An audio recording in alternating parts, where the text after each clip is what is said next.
কোরিয়ায় যুদ্ধ চলাকালীন সময়ে একজন সৈনিক এই ছোট মেয়েটিকে কুড়িয়ে পায়। যুদ্ধে মেয়েটি তার বাবা মাকে হারিয়ে এতিম হয়ে যায়। মেয়েটির নাম আইলা। এরপর ওই সৈনিক এই ছোট মেয়েটিকে নিজের মেয়ের মতো আগলে রাখার জন্য যে কত পরিকল্পনা করে যা দেখে অজান্তে আপনার চোখ ভিজে যাবে। আর মেয়েটি ওই সৈনিকের সাথে নিজের বাবার মতো মিশে যায়, কিন্তু শেষে যা হয় তা দেখে আপনিও কান্না করতে বাধ্য হবেন। আর এমনই অসাধারণ একটা সত্য ঘটনা নিয়ে নির্মিত মুভির গল্পই আজ বলতে চলেছি। তো অনুরোধ রইল ভিডিওটি সম্পূর্ণ দেখার জন্য। আর ভালো লাগলে একটি লাইক, সাথে চ্যানেলটি সাবস্ক্রাইব করতে ভুলবেন না। আসসালামু আলাইকুম বন্ধুরা, আমি সোহাগনিক আছি মুভি স্ট্রাকারের সাথে।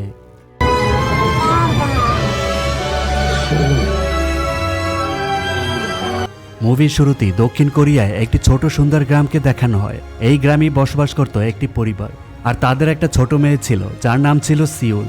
সে ছিল খুবই হাসি খুশি আর চঞ্চল একটি মেয়ে। গ্রামবাসীরা সবাই মিলে খুব ভালো একটা সময় পার করছিল, কিন্তু হঠাৎই একদিন তাদের উপর বিমান থেকে একের পর এক বোমা নিক্ষেপ করা হয়।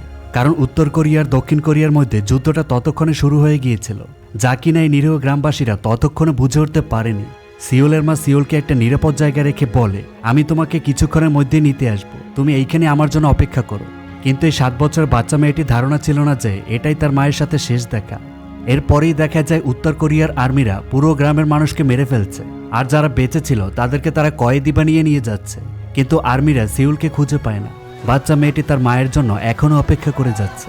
সে ভাবছে তার মা কিছুক্ষণের মধ্যে এসে হয়তো তাকে নিয়ে যাবে, কিন্তু নিষ্পাপ মেয়েটি জানে না যে তার মাকে আর্মিরা ইতিমধ্যে মেরে ফেলেছে। সিউল কাঁদতে থাকে আর এক বুক ভরা আশা নিয়ে তার মায়ের জন্য অপেক্ষা করতে থাকে। এ যেন এক অন্তিম অপেক্ষা। তো এরপর দৃশ্য পরিবর্তন হয় তুর্কিতে। সুলেমান নামক একজন তুর্কি সৈনিককে দেখতে পাই। সুলেমান তার এক সহকর্মীর সাথে সাইকেলে করে শহরে কোথাও যাচ্ছিল, আর তখনই নুরান নামের একটি মেয়েকে দেখানো হয়। নুরান সুলেমানকে খুবই পছন্দ করত, আর সুলেমানও নুরানকে অনেক পছন্দ করত, কিন্তু তারা কখনো কাউকে কিছু বলতে পারেনি। তো নুরানের এক বান্ধবী নুরানকে বলে, দক্ষিণ কোরিয়া যুদ্ধের জন্য তুর্কি থেকে অনেক সৈনিককে পাঠানো হবে, হয়তো তোমার এই ভালোবাসার মানুষটিকেও সেখানেই যেতে হবে। এটা শুনে নুরান কিছুটা ঘাবড়ে যায়, কারণ সে চাচ্ছিল না যে তার প্রিয় মানুষটি কখনো যুদ্ধে জড়াক। কিন্তু নুরানের এই ভয় বাস্তবে পরিণত হয়। আর্মি চিফ অফিসার সুলেমানকে ডেকে পাঠায়। আর্মি প্রধান সুলেমানকে বলেন, দক্ষিণ কোরিয়া যুদ্ধের কারণে দক্ষিণ কোরিয়া তুর্কির কাছে সাহায্য চেয়েছে, যার ফলে তোমাকে সহ আরো অনেক সৈন্যকে পাঠানো হবে। এটা শুনে সুলেমানের একটু মন খারাপ হয়। সুলেমান রাতের বেলা বাসায় ফিরে এই কথা নুরানকে জানায়, কিন্তু নুরান তাকে কোনোভাবেই যেতে দিতে রাজি নয়। সে বলতে থাকে, আমি যদি তোমাকে হারিয়ে ফেলি তখন আমার কি হবে। সুলেমান তাকে বোঝায় যে দক্ষিণ কোরিয়ার এখন তুর্কিকে অনেক প্রয়োজন, আর তুর্কি সরকারের আমাদের মতো অনেক সৈনিক প্রয়োজন, তো আমাকে দেশের জন্য হলেও যেতে হবে। নুরান তার মনের ইচ্ছার বিরুদ্ধে হলেও সুলেমানকে খুশি মনে বিদায় দেয়।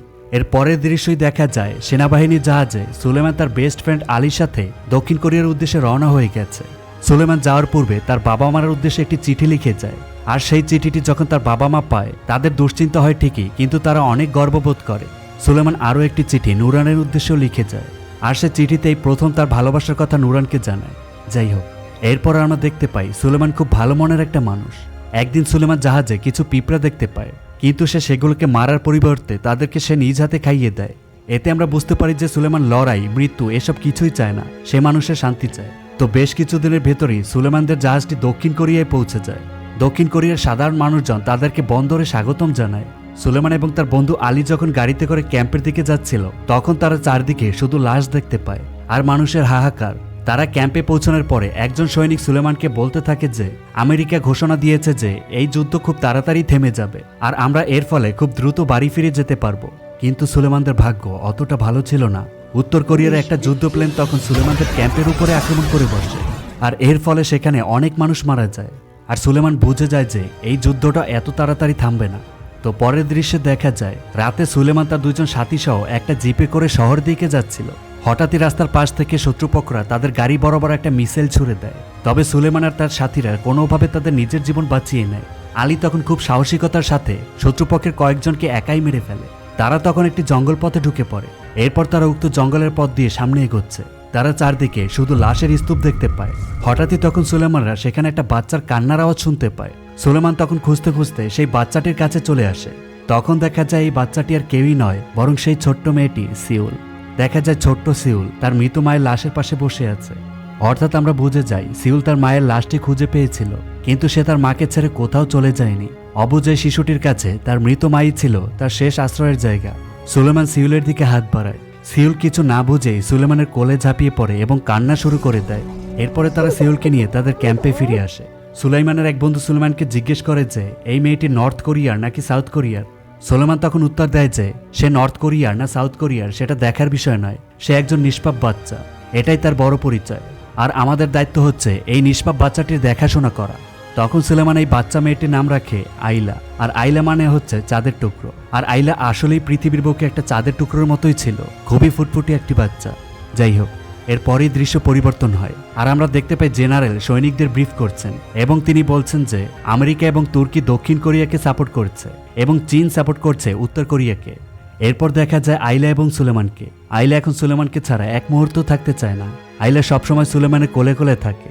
একদিন সৈনিকরা তাদের ক্যাম্প পরিবর্তন করছিল, তারা গাড়িতে করে অন্য ক্যাম্পের উদ্দেশ্যে রওনা দেয় আর তাদের সাথে আইলাও ছিল। যাওয়ার পথে হঠাৎ করে সুলেমানদের গাড়িটি নষ্ট হয়ে যায়, তাই তাদেরকে এবং সাথে কিছু সৈন্য রেখেই বাকি সৈন্যরা সামনের দিকে এগোতে থাকে। আর তখনই হঠাৎ করে সুলেমানদের উপরে চাইনিজ কিছু সৈন্য আক্রমণ করে বসে। আর এই প্রথম সুলেমান আইলাকে বাঁচানোর জন্য মানুষকে মেরে ফেলার সিদ্ধান্ত নেয়। তবে ততক্ষণে তাদের কয়েকজন সৈন্যকে ইতিমধ্যে মেরে ফেলেছে। সুলেমান অস্ত্র ছাড়াই কয়েকজন চাইনিজ সৈন্যকে বুদ্ধি দিয়ে মেরে ফেলে। গুলির শব্দ শুনে সুলেমানদের অন্যান্য সৈন্যরাও সেখানে চলে আসে। তবে তখন চাইনিজ সৈন্যরা সুলেমানদের কাছে এসে আক্রমণ করে। তবে সুলেমান তখন অনেক চতুরতার সাথে ওই সৈন্যদের ঘায়েল করে। বাচ্চা আইলা দূর থেকে গাড়ির নিচে শুয়ে সবকিছু দেখছে। তখনই সুলেমানকে পিছন থেকে একজন চাইনিজ সৈন্য প্রায় মেরেই ফেলছিল। তবে সুলেমানের একজন বন্ধু এসে ওই চাইনিজ সৈন্যটাকে মেরে ফেলে আর সুলেমানকে বাঁচিয়ে নেয়। সুলেমান বেঁচে তো যায় ঠিকই, কিন্তু সে খুবই আহত হয়। সুলেমানকে হাসপাতালে ভর্তি করা হয়। আর এই খবরটি পুরো পৃথিবী জুড়ে ছড়িয়ে পড়ে যে দক্ষিণ কোরিয়ায় চাইনিজরা তুর্কিদের উপর আক্রমণ করেছে। নুরান যখন এই খবরটি শোনে সে প্রচণ্ড চিন্তায় পড়ে যায়। তো অন্যদিকে দেখা যায় সুলেমানের জ্ঞান ফিরে আসে। আইলে তার আঙ্গুল ধরে তার পাশে চুপচাপ করে শুয়েছিল। সুলেমানের বন্ধুরা তখন সুলেমানকে বলে যে আইলা গতকাল রাত থেকে এখনো ঘুমায়নি, সে এক মুহূর্তের জন্য তোমার পাশ থেকে সরে যায়নি, তোমার হাত ধরে চুপ করে বসেছিল। সুলেমান এটা শুনে খুবই খুশি হয়ে যায়। অন্যদিকে দেখা যায় দক্ষিণ কোরিয়ার আর্মির চিফের কাছেও এই খবরটি পৌঁছে গিয়েছে যে একজন তুর্কি সৈনিক দক্ষিণ কোরিয়ার একজন বাচ্চাকে লালন পালন করছে। তখন তারা নিজেরা সিদ্ধান্ত নেয় যে তুর্কি ইতিমধ্যে তাদেরকে অনেক সাহায্য করেছে, তাদের উপর আর বোঝা চাপানো উচিত হবে না, তাই আমাদের বাচ্চাকে আমাদেরই দেখাশোনা করতে হবে। এরপরই দেখা যায় যে সুলেমানের কমান্ডার সুলেমানকে ডেকে পাঠিয়েছেন আর তাকে বলেন দক্ষিণ কোরিয়ার সরকার আইলার দায়িত্ব নেবে। কিন্তু সুলেমান কোনোভাবেই রাজি হয় না আইলাকে তাদের দিয়ে দিতে। তখন কমান্ডার সুলেমানকে জানায় কিছুদিনের মধ্যে দক্ষিণ কোরিয়া তোমাদের বীরত্বের জন্য পুরস্কৃত করতে যাচ্ছে, তখন তুমি আইলাকে ওই অনুষ্ঠানে নিয়ে যাবে না, তুমি আইলাকে লুকিয়ে রাখবে। তো এরপরই দেখা যায় সেই দিন চলে আসে। আজ সুলেমানকে বীরত্বের জন্য মেডেল দেওয়া হবে। সুলেমান আইলাকে আগেই লুকিয়ে রেখে এসেছিল। তো সকল সৈন্যদের লাইনে সারিবদ্ধভাবে দাঁড় করানো হয়। এরপর সেনাপ্রধান সকল সৈন্যদের ব্যাচ পরিয়ে দিচ্ছিলেন আর তখনই হঠাৎ করে সেখানে আইলে চলে আসে। তবে এইখানে সেনাপ্রধান আইলা আর সুলেমানের প্রতি তীব্র ভালোবাসা দেখে কোরিয়ান সরকার সিদ্ধান্ত নেয় যে আইলার যতদিন কোনো আত্মীয় না পাওয়া যাবে ততদিন পর্যন্ত সুলেমানের কাছেই থাকবে। এই ঘোষণা শুনে সবাই খুবই খুশি হয়ে যায়, কারণ আইলা ছিল ওই ক্যাম্পের সকল সৈনিকদের ভালো থাকার প্রধান কারণ। আইলা আর সুলেমানের এই খবর পুরো বিশ্বে ছড়িয়ে পড়ে আর এটা শুনে নুরান কিছুটা স্বস্তি পায়, কারণ সে ভাবে সুলেমান তাহলে এখনো বেঁচে আছে, এটাই অনেক কিছু। কিন্তু নুরানের মধ্যেও একটা ভয় কাজ করছিল। সে তো সুলেমানকে খুবই ভালোভাবে চিনে, কারণ সে জানে যে সুলেমান এই মেয়েটির জন্য তার নিজের জীবনও দিতে পারে। তো এইভাবে কয়েকটি মাস কেটে যায়। আইলা সবসময় সুলেমানের সাথেই থাকে। আইলা এখন পুরো ক্যাম্পের সৈন্যদের ভালো থাকার কারণ হয়ে দাঁড়িয়েছে। ক্যাম্পের সবাই আইলার বন্ধুত্বে পরিণত হয়েছে। তারা সবাই আইলার সাথে খেলা করে, আইলাকে চোখে চোখে রাখে। ক্যাম্পের সবাই এই ছোট মানুষটির মুখের দিকে তাকিয়ে তাদের যুদ্ধের সব খারাপ স্মৃতিগুলোকে ভুলে থাকে। আর আইলা এখন সুলেমানকে তার বাবা ভাবতে শুরু করেছে। আইলা একদিন সুলেমানের জন্য একটা পেইন্টিং তৈরি করে আর এটা দেখে সুলেমান বুঝে যায় যে আইলা তাকে কতটা ভালোবাসে। তো পরের দৃশ্যে দেখা যায় সুলেমানের একজন বন্ধু সুলেমানকে বলছে যে পাশের গ্রামের কিছু লোক আইলার রিলেটিভ হিসেবে তাদেরকে দাবি করছে। সুলেমান তখন তার বন্ধুকে বলে তুমি এই বিষয়ে কাউকে কিছু বলো না, আমি নিজেই এর খোঁজখবর নিব। তো রাতের বেলায় সুলেমান সেই গ্রামের উদ্দেশ্যে বের হয়, কিন্তু এটা ছিল শত্রুপক্ষের একটি চাল, কারণ তারা জানতো যে সুলেমানকে এই কথা বলে সুলেমান অবশ্যই আসবে। তো সুলেমান একটা বাড়ির ঠিকানা নিয়ে সেই বাড়িতে চলে আসে, কিন্তু ঘরের ভেতর ঢোকা মাত্রই একজন সৈন্য এসে সুলেমানকে আক্রমণ করে। চাইনিজ কিছু সৈন্য সুলেমানকে আটক করে ফেলে। তারা সুলেমানকে মারার চেষ্টা করে, কিন্তু সুলেমানের বন্ধু আলী এই বিষয়টা জেনে গিয়েছিল। এরপর তারা কয়েকজন দ্রুত সেখানে এসে সুলেমানকে বাঁচিয়ে নেয়। তো দৃশ্য পরিবর্তন হয় আর আমরা দেখতে পাই সুলেমানের বন্ধু আলী মার্লিন নামক এক গায়কের খুবই ভক্ত ছিলেন। তো পাশের একটা শহরে এই মার্লিনের কনসার্টের আয়োজন করা হয়েছে, সেখানে সে যেতে চাচ্ছিল, কিন্তু আলীরাজ ডিউটি ছিল, তাই তার আর সেখানে যাওয়া হয় না। তখন সুলেমান তাকে বলে আমি মার্লিনের একটা অটোগ্রাফ নিয়ে আসবো তোমার জন্য। সুলেমান আইলাকে নিয়ে সে কনসার্টে যায়, আর আইলার জন্য সে মালিনের একটা অটোগ্রাফও পেয়ে যায়। অটোগ্রাফটি সুলেমান ক্যাম্পে ফিরে তার বন্ধু আলীকে দেয়। আলী এটা দেখে খুবই খুশি হয়। তবে আলী অসতর্ক হয়ে তার ডিউটিরত অবস্থায় মালিনের ছবি দেখছিল, আর তখনই শত্রুদের ছোড়া একটি গুলিতে আলী সেখানেই মারা যায়। সুলেমান চিরদিনের জন্য তার প্রিয় বন্ধুকে হারিয়ে ফেলে। সুলেমান যখন তার কবরের কাছে যায়, সে প্রচণ্ড কাঁদতে থাকে আলীর জন্য, আর তার কান্না দেখে আইলাও কাঁদতে থাকে। পরের দৃশ্যে দেখা যায় যে তুর্কিদের দক্ষিণ কোরিয়ায় 1 বছর হয়ে গিয়েছে, আর যুদ্ধ এখন প্রায় শেষ। তাই তুর্কিদের এখন ধীরে ধীরে বাড়ি ফিরে যেতে হবে। সকল সৈন্যরা ফিরে যাচ্ছিল, আর তারা আইলাকে ধরে প্রচণ্ড কান্না করছিল, কারণ তারা আইলাকে অনেক মিস করবে। কিন্তু সুলেমান সিদ্ধান্ত নেয় যে সে ফিরে যাবে না, সে আইলার জন্য এইখানেই থেকে যাবে আপাতত। সৈনিকরা চলে যায়, নতুন কিছু সৈনিক আবারও সেখানে আসে। সুলেমান দেশে না ফিরে যাওয়ায় তার বাবা মা এবং নুরাইন সবাই খুব কষ্ট পায়। সুলেমান একদিন আইলাকে নিয়ে বসেছিল, আর সে রেডিওতে গান শুনছিল। তখনই সে শুনতে পায় নুরাইনের রিকোয়েস্টে একটি গান। গানটি শুনে সুলেমানের বুক ফেটে যাচ্ছিল, কারণ সে তো নুরাইনকে অনেক ভালোবাসত। সুলেমান গানটি শুনে আইলাকে বলতে থাকে, আমি যদি কখনো তুর্কি ফিরে যাই তাহলে তোমাকে নিয়ে ফিরব। পরের দৃশ্যে দেখা যায় যে সুলেমান তার সিনিয়রের কাছে যায় এবং জানায় সে আইলাকে নিয়ে তুর্কিতে ফিরতে চায়। তার সিনিয়র তাকে বলে যে এটা আর্মি, এটা কোনো মজার জায়গা নয়। তুমি যতক্ষণ আর্মিতে রয়েছ তোমাকে আর্মির সকল রুলস মেনে চলতে হবে। এরপরে আমরা একজন কোরিয়ান শিক্ষককে দেখতে পাই। সে আইলার দায়িত্ব নিতে চায়। সে সুলেমানকে বলে যে আমাদের একটি এতিমখানা রয়েছে, সেখানে আইলার মতো অনেক বাচ্চাই থাকে, আর তারা সেখানেই পড়াশোনা করে। সুলাইমান তাকে বলে যে আইলা মানসিকভাবে প্রস্তুত নয় সেখানে যাওয়ার জন্য। আমি ধীরে ধীরে তাকে মানসিকভাবে প্রস্তুত করাবো, তারপরই আমি আপনার কাছে দিব। এভাবে কেটে যায় আরও কিছুদিন। একদিন সুলেমান আইলাকে নিয়ে সেই শিক্ষকের কাছে যায়। সুলেমান আইলাকে বলে, তুমি এখন অনেক বড় হয়ে গিয়েছ, তোমাকে এখন স্কুলে যেতে হবে। তো আইলাও খুশি মনে তার ক্লাসরুমে গিয়ে বসে। তার বন্ধুদের সাথে মিলে সে জাতীয় সঙ্গীত গাইতে থাকে। আর এই দৃশ্য যখন সুলেমান আর তার বন্ধু বাইরে থেকে দেখছিল, তাদের মন খুবই খারাপ হয়ে যায়। তারা কোনোভাবেই চাচ্ছিল না যে আইলাকে ছেড়ে যেতে। সুলেমান নিজের মনকে অনেক শক্ত করে সে ফিরতি পথ ধরে। সুলেমান হাঁটতে থাকে, আর তখনই দেখা যায় পেছন থেকে আইলা দৌড়ে আসতে থাকে। আইলা সুলেমানের কাছে এসে প্রচণ্ড কান্নাকাটি শুরু করে। সে সুলেমানকে জড়িয়ে ধরে বলতে থাকে যে আমি আপনাকে ছাড়া এই পৃথিবীতে কিভাবে বেঁচে থাকবো। আমার তো আপনি ছাড়া আর কেউই নেই এই পৃথিবীতে। আপনি দয়া করে আমাকে ছেড়ে যাবেন না বাবা। এটা শুনে সুলেমান আর নিজেকে ঠিক রাখতে পারে না। সে আইলাকে জড়িয়ে ধরে, আর সে আইলাকে বাড়িতে ফিরিয়ে নিয়ে আসে। এখন সুলেমান কোনোভাবেই আইলাকে রেখে যেতে রাজি নয়। তো সুলেমান আইলার জন্য একটা কাঠের বাক্স বানায়, যার ভেতর করে সে আইলাকে তুর্কি নিয়ে যেতে চাচ্ছে। সে কাঠের বাক্সের ভিতর আইলাকে ঢুকিয়ে নিয়ে জাহাজে উঠতে যায়। আর তখনই একজন সৈনিকের সন্দেহ হয়। তখনই সে ওই বাক্সটি খুলে ফেলে, আর তারা দেখে ওই বাক্সের ভেতরে আইলা। এরপর সুলেমানকে হেডকোয়ার্টারে ডেকে পাঠানো হয়। তো সুলেমানের আর তুর্কিতে ফেরা হয় না। সুলেমানকে কোনো শাস্তি দেওয়া হয় না, কিন্তু তার সিনিয়র তাকে বলে যে তোমার এখনই তুর্কিতে ফিরে যাওয়া উচিত। কিন্তু সুলেমান তার সিদ্ধান্তে অনড়। সে বলতে থাকে, আমি ইতিমধ্যে আমার বেস্ট ফ্রেন্ড আলীকে হারিয়েছি, আমি আইলাকে আর হারাতে চাই না। তখন সিনিয়র অফিসার সুলেমানকে বোঝায়, তুমি আপাতত চলে যাও, তুমি কয়েক বছর পরে এসে আইলাকে নিয়ে যেও। সুলেমানের এই কথাটা ঠিকঠাক লাগে, তাই সুলেমান রাজি হয়। আর এরপরই সেই দিনটি চলে আসে যেদিন আইলাকে ছেড়ে সুলেমানকে যেতে হবে। সুলেমান আইলাকে নিয়ে পোর্টে চলে আসে।